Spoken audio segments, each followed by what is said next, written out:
Praise the Lord. ஒரு நிமிஷத்தில் ஒரு வார்த்தையை கவனிப்போம். நீதிமொழிகளின் புஸ்தகம் 10வது அதிகாரம் 27வது வசனம்.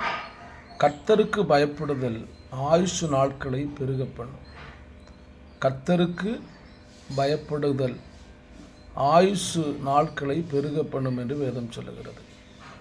அருமையான கர்த்தருடைய பிள்ளையே, எப்போ கர்த்தருக்கு பயப்படணும் அப்படின்னா, எப்பொழுதும் நாம் ஆண்டவருக்கு பயப்பட வேண்டும்.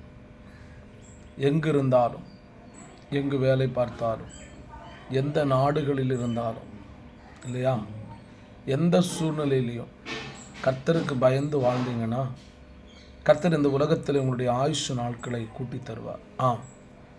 நீங்கள் கர்த்தருக்கு பயப்படுகிற பிள்ளைகளாக வாழுங்கள். உங்களுடைய ஆயுஷ் நாட்களை கர்த்தர் பெருக பண்ணி உங்களுக்கு எல்லா நன்மைகளையும் தந்து உங்களை ஆசீர்வதிப்பாராக. ஆமென்.